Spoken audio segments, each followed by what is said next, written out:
Hello，各位好，我是 Revision Lab 修整所的阿修，欢迎您来到我的频道。如果你是第一次看我们影片，记得先点击下方红色订阅按钮，再打开旁边小铃铛，这样每次有新影片，你都会第一时间收到通知。也帮我按个赞，让 YouTube 知道你喜欢这种类型的内容。谢谢大家，我们现在正式开始。好的，我们今天来聊一个超级重要的主题：量子再加上 AI。台大物理系的张庆岳教授直接说，这两者的结合将会是一个新文明的诞生。这不是在讲什么科幻小说哦，我们开头就直接放上他这句狠话。30岁以上的人，大概他还稍微顿了一下才说，一个都逃不掉哦。哇，这句话的分量真的非常重。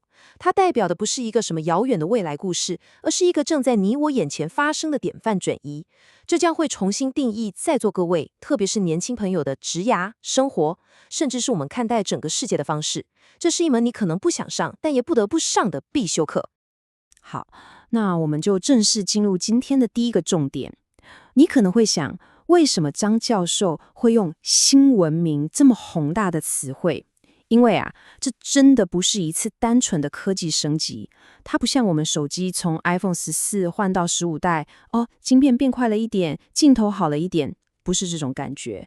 这是一场根本性的革命，它的影响力是足以跟人类历史上那几次最重要的科学突破相提并论的。我们把时间拉长来看，你就会懂了。这一张投影片其实说明了一切。每一次，只要人类在基础物理学上有重大突破，整个社会结构就会被彻底颠覆。你看哦，400年前牛顿搞懂了力学，100年后工业革命就来了，人类从此摆脱了对牛马这种受力的依赖，开始用机器改变世界。200多年前，马克·舒威整合了电磁学，100年后无线电革命发生，资讯第一次可以瞬间跨越海洋。然后到了上个世纪，第一次量子革命给了我们半导体，才有了今天我们口袋里的手机和电脑。好，重点来了，我们现在就正处在第二次量子革命的起点。这一次，我们不只是被动的利用量子效应，而是要主动的去操控它，然后再把它跟 AI 这个最强大的大脑结合在一起。而我们就正站在这个巨大浪潮的最前端。好，了解了这场革命的历史定位之后，接下来这点超级重要。这么大的变革绝对不只存在于大学的实验室里面，它早就已经是地缘政治和国家经济的核心战场，而牌桌上的主要玩家就是美国跟中国。你看，这真的不是开玩笑的。2018年，当时的美国总统川普签署了这个国家量子倡议法案。这等于是发布了一个国家级的动员令，把量子科技直接拉高到跟当年美苏太空竞赛同一个战略层级。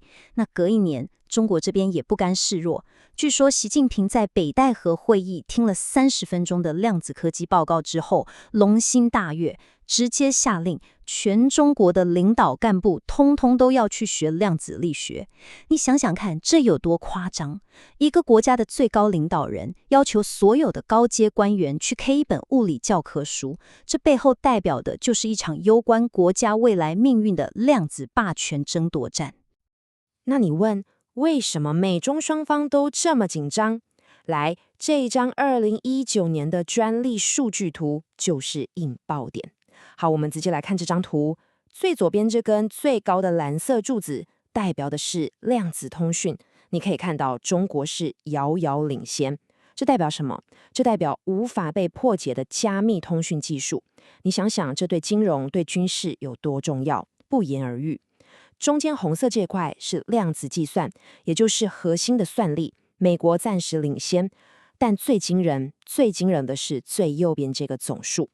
在2019那一年，光是中国一个国家的量子专利申请数就超过了全世界其他所有国家的总和。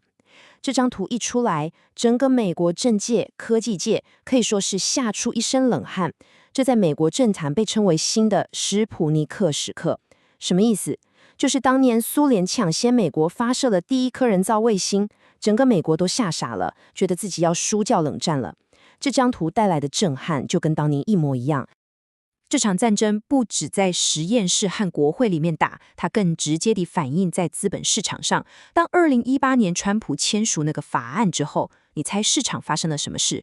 所有跟量子沾得上边的股票，就像坐了火箭一样，在短短2个月内疯狂大涨了将近20倍。所以你说，大家喜欢 AI， 喜欢量子，背后最诚实的理由是什么？其实就是钱，闻到了趋势的味道。不过，这个市场的热情也很容易被一桶冷水给浇熄，而且泼冷水的还是个超级大咖。这边跟你分享一个非常戏剧性的故事。就在今年初，市场正为了量子股狂欢的时候， NVIDIA 的执行长，我们的 AI 教父黄仁勋，在 CES 消费电子展上被记者问到对量子的看法，他只淡淡地说了一句：量子啊，至少还有20年的路要走。就这么一句话，市场直接核爆。一家叫做 Rigetti 的量子新创公司，股价咻的一声，当天直接从19块崩盘到9块，市值瞬间蒸发。你以为这样就结束了吗？还没。几天之后 ，Meta 的祖克伯出来补刀，说：“我同意黄仁勋的看法。”好了，这就是最后一根稻草。Rigetti 的股价又从9块继续探底到5块。你看，两位科技巨头的2句话就几乎摧毁了一家上市公司。这也说明了这个领域的未来虽然充满潜力，但过程绝对是充满了巨大的变数和不确定性。好了，讲完了地缘政治和资本市场的腥风血雨，你可能会想，阿修，你讲了半天，这东西到底是什么？听起来这么玄。好，接下来我们就用最简单、最白话的方式来拆解量子力学跟 AI 到底在干嘛。量子力学第一个最颠覆你三观的概念叫做叠加态。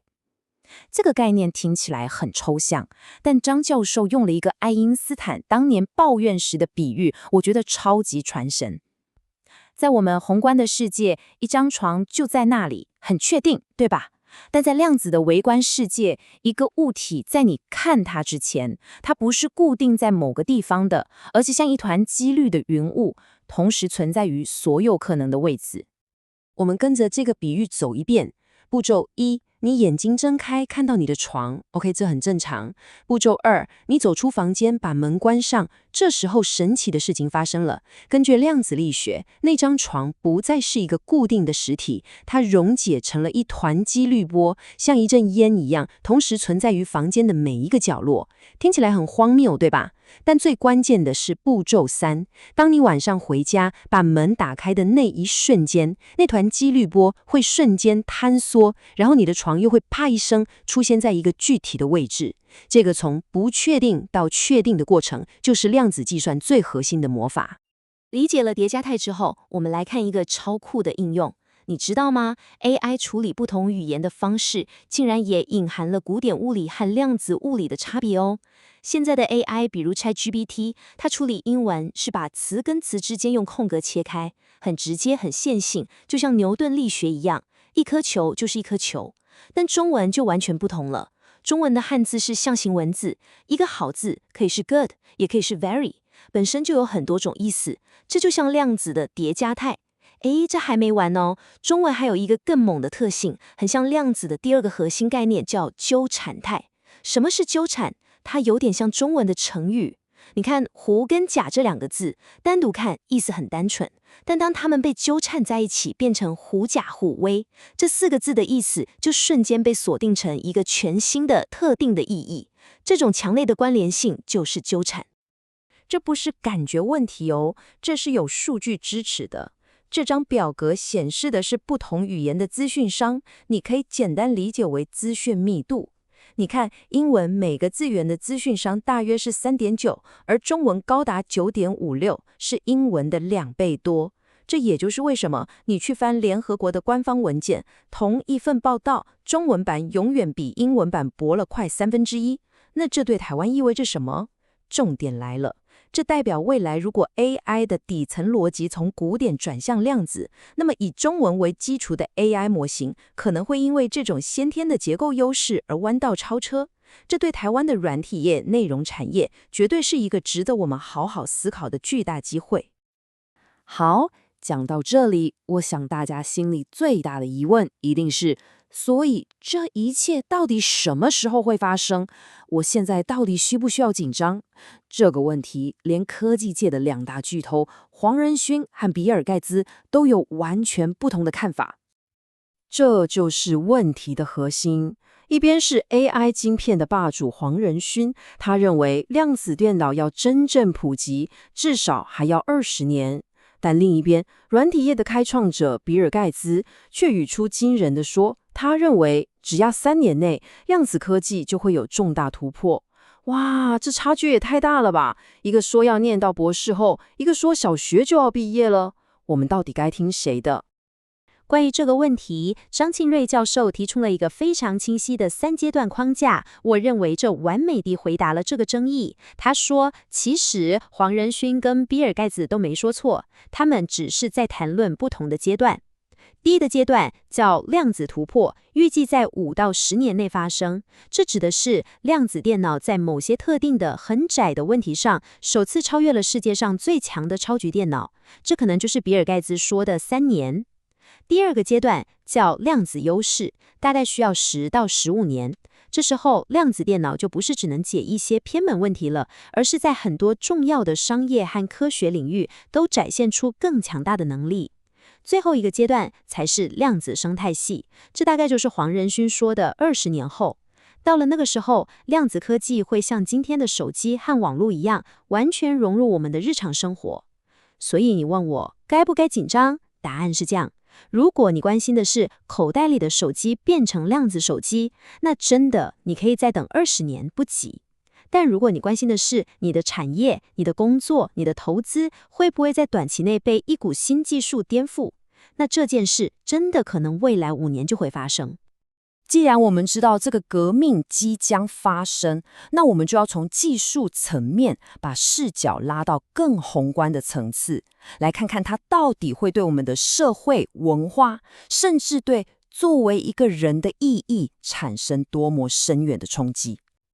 在想象未来之前，我们先回顾一下历史。每一次的科技大革命带来的改变都是天翻地覆的。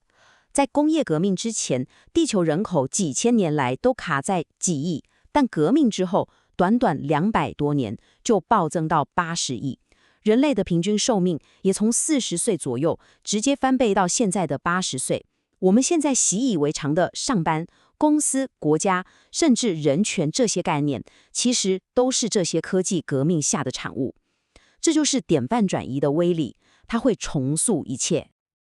当然，巨大的变革也伴随着巨大的风险。许多世界上最聪明的脑袋都对此表达了深切的忧虑。物理学家霍金就曾经警告 ，AI 的完全体可能会导致人类的灭绝。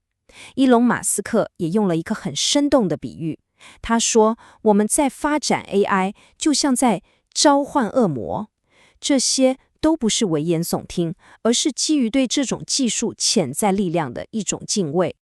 这里有一个更发人深省的观点：工业革命带来了机械论的宇宙观，一切都像时钟一样精准运行。于是哲学家尼采说：“上帝已死，因为不再需要一个神圣的意志来解释世界。”那么，在 AI 崛起之后，下一个被宣告死亡的，会不会是科学本身？你想想看，当一个 AI 能够处理比全人类科学家一辈子能看的还多的数据，并从中找出我们根本无法理解的规律时，我们传统那套提出假说、进行实验、验证理论的科学方法，可能都会被颠覆。这最终导向了我们每个人都必须思考的终极问题：当 AI 在理解世界、创造艺术、解决问题等各方面都超越人类的时候，我们存在的价值是什么？人类还剩下什么独特之处？这不是一个遥远的哲学问题，而是我们这一代人即将要亲身面对的现实。我们今天对量子 AI 的探讨就先停在这个深刻的问题上，留给大家一起来思考。好，我们来快速总结一下今天的重点。第一，量子加 AI 的结合不是又一个科技热潮，而是一场足以跟工业革命相比的新文明的诞生，它将会重新定义未来几十年的世界格局。第二，这场革命已经是美中两国在科技、经济和地缘政治上的主战场，从国家法案到资本市场，战火早就已经点燃。第三，这场革命会分阶段发生，虽然像手机一样普及的量子生态系可能还要20年，但能在特定领域产生颠覆性影响的量子突破，在未来5到10年内就极有可能发生。我们每一个人都正在这个历史的转捩点上。